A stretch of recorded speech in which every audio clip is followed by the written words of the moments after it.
Iya, ayo. Teknologi yang Bukan Bu. udah bener tadi. Apa tadi? Model ekonomi yang berfokus pada meminimalkan limbah dengan mempertahankan nilai produk, Hmm. bahan, dan sumber daya selama mungkin melalui proses seperti penggunaan kembali, perbaikan, dan daur ulang. Mm-mm. Jadi kata kuncinya adalah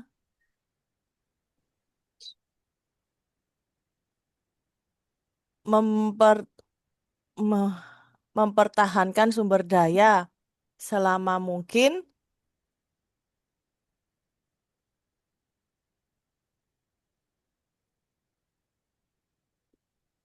mempertahankan sumber daya selama mungkin. Nggak ngerti kalian prakteknya.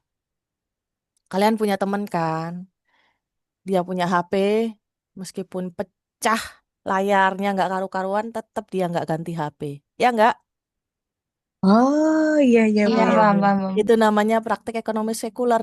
Kalau HP-nya nggak benar-benar mati, nggak akan dia ganti. Benar disolasi Bu. Diisolasi. Terus kayak ya udah teman-teman Iya.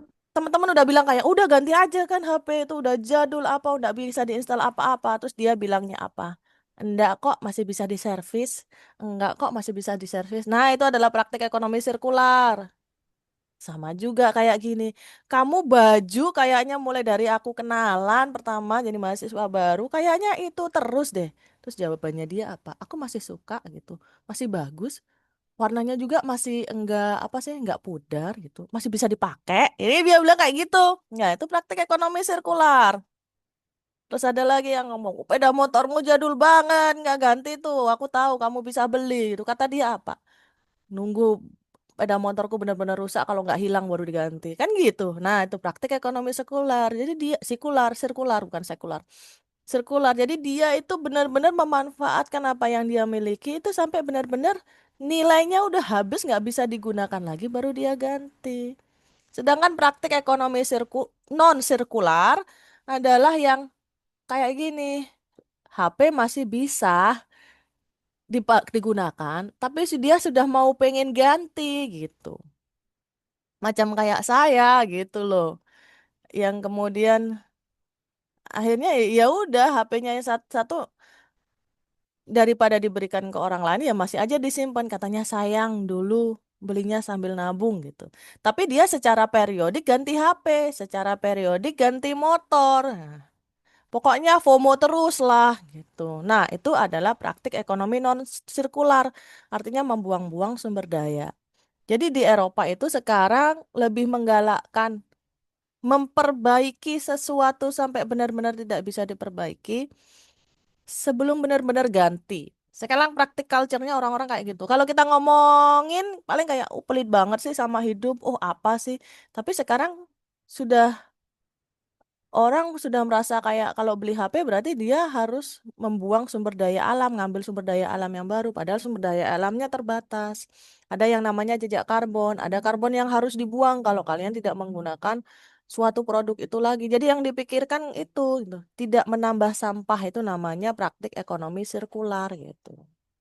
Kalau di Indonesia kan masih nambah sampah dan nyimpan sampah kan? Nambah sampah itu artinya kita beli lagi, nyimpan sampah artinya barang lama itu nggak dijual, disimpan aja gitu.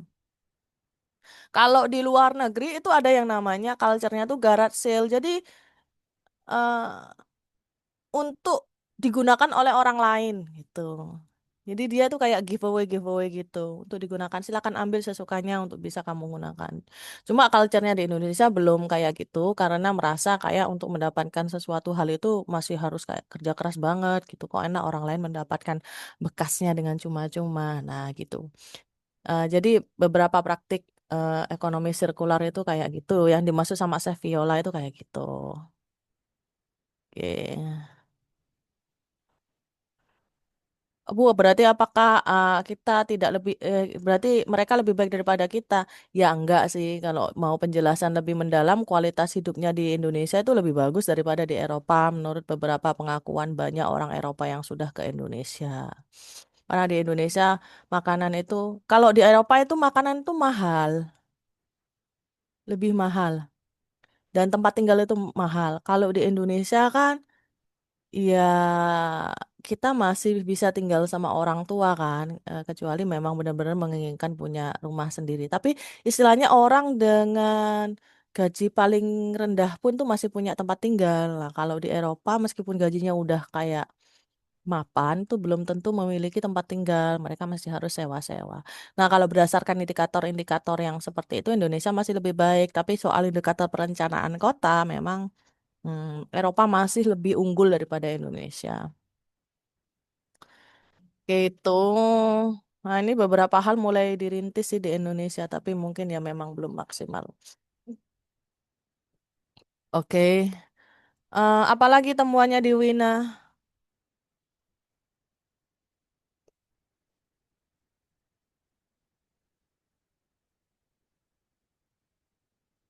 Ini maksudnya ekonomi sirkular ya. Repair, not replace. Replace berarti lebih memperbaiki daripada mengganti. Ini sistem IMB online. Jadi kalau memang ngajukan suatu bangunan di situ, tetapi ternyata tata ruangnya tidak diperuntukkan seperti itu, maka otomatis IMB-nya langsung ditolak.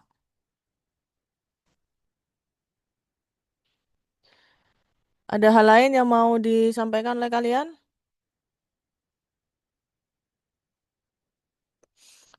Terus tadi, kalau kita dengar yang di kota Vienna itu, dari HP itu kalian bisa mengetahui tingkat iklimnya tuh lagi bagus nggak kalau pengen keluar.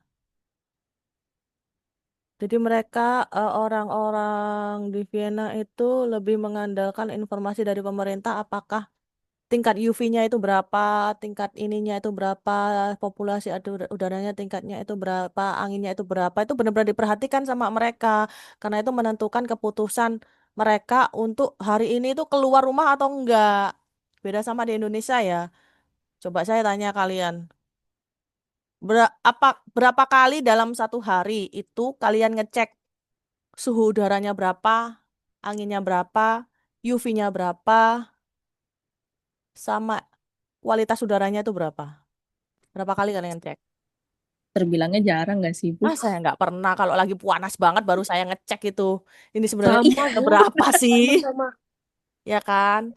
Kayaknya di tulisan itu 34 tapi realnya 37 gitu. Oh, pantes panasnya kayak gini kan gitu. Itu baru ngecek saya. Terus kayak kok nggak ada angin sih? Beneran nih nggak ada angin. Baru saya ngecek. Oh ya, gitu.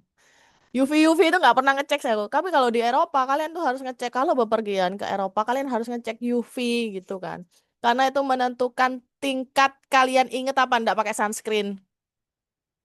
Di sana itu sunscreen tuh must gitu. Jadi kadang tiap mau keluar tuh harus pakai sunscreen. Kalau kita enggak kan, sunscreen cuma pas di depan kaca udah sehari itu aja kan.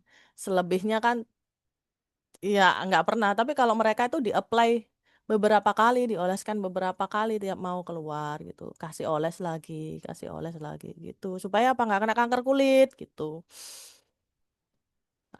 Atau tinggal agar tidak kulitnya agar tidak terbakar. Apalagi ini ada banyak beberapa inovasi di smart pintarnya. Nanti tolong di kelompok 6. Wih, ya ampun sampai ada kayak gininya. Waduh, lengkap sekali. Wow, ini udah macam kayak skripsi nih. Ada gambarnya nggak? Nggak ada gambarnya kan? Belum ada kan? Nah, itu inti-inti smart Iya, belum ya, ada, Ibu. yang nggak, Belum ada. istilahnya di sini kan banyak banget tuh ya. Cari yang baru, kayak aku juga kok baru tahu sih inilah itu masukkan. Kok baru tahu ini? Oh ini masukkan. Kok nggak pernah ada yang ini dibahas? Masukkan. Tapi yang sudah mirip, nggak usah. Kayak, oh ini udahlah, udah kayak Indonesia, Probolinggo udah menuju ke sinilah, nggak usah lah gitu. Ini apa dia? Dual,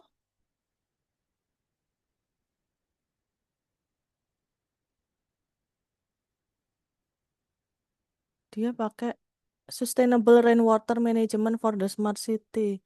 Oh, dia kayak kalau ada hujan, Itu ditampung sama dia. Dia punya storage penampungan hujan, gedung-gedungnya.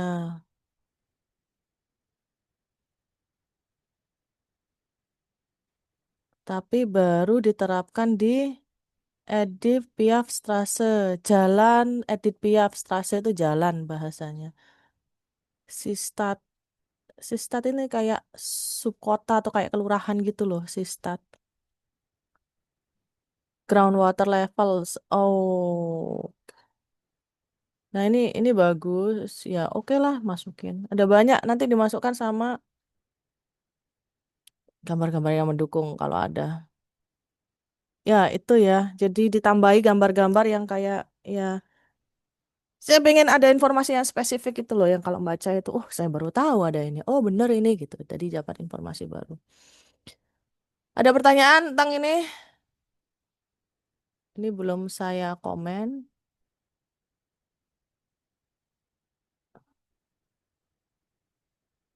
Em,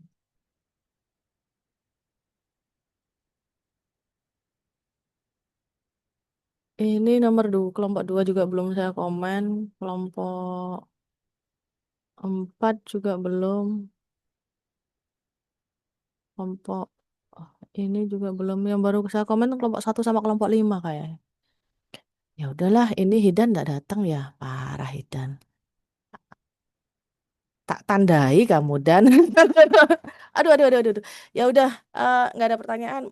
Kalau gitu sesinya saya tutup. Terima kasih buat yang presentasi. Nanti tulisannya dilengkapi dengan beberapa gambar sama informasi tentang Smart City-nya Vienna. Terus saya mau apresiasi milih salah satu kota di luar negeri. Itu bagus. Saya suka kalian sudah explore sampai ke sana. Eh, jadi nanti nggak usah presentasi lagi ya. Fokus ke tulisan. Kayaknya tulisannya saya batasi ya, 15 halaman ya. Itu kebanyakan, Bu. Oh, 40. oh. Bu niat soro kalian, sungguh terlalu niat. Jadi nanti, Ada 40. ah, Dikurangi aja. hmm, dikurangi aja. Baik, Ibu. Profil itu, Kayaknya ngambil yang inti-intinya aja ya, ya, Bu. ha. Kayak alasan milih kota Vienna itu harus masuk. Terus Baik, baik. kenapa sih milih gitu? Kontribusinya apa buat kalian, buat orang-orang yang nanti baca ini tuh apa? Nah, itu harus ada. Terus Baik, nanti Ibu. ditulis Vienna selama ini itu mungkin sudah ada yang bahas, tapi kayak belum benar-benar mencerminkan perkembangan terbaru. Misalnya ada ini, terus kemudian ada ambisi menekan emission greenhouse gases, emisi apa? Emisi apa? Greenhouse gases, gas rumah kaca, seperti itu. Jadi tujuan nanti ngumpul jadi satu ya. Terus metode, nah ini masuk semua metode. Sebutkan aja ini sama kotanya, webnya masukkan. Oh, itu udah cukup. Profilnya boleh, cuma masukkan bahwa Vienna itu 7 sampai 8 kalinya Probolinggo. Ya, Baik, Ibu. itu dimasukkan. Terus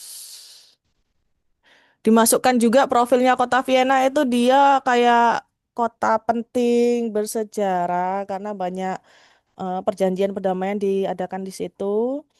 Terus dimasukkan bahasa resminya itu bahasa Jerman. Terus dimasukkan kalau dia tidak memiliki garis pantai, jadi dia itu eh, apa sih kan namanya nggak punya garis pantai? Katanya itu kayak daratan yang terkunci dan dikelilingi oleh negara besar utamanya seperti Jerman gitu. Di sebelah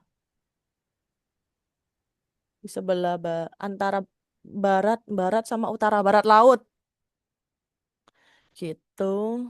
Terus sudah menjadi kota smart city lama ini Vienna. Terus kemudian termasuk salah satu kota smart city rujukan. Jadi kayak kalau pengen tahu kayak apa sih smart city, selalu lihatnya itu Vienna kalau di Eropa.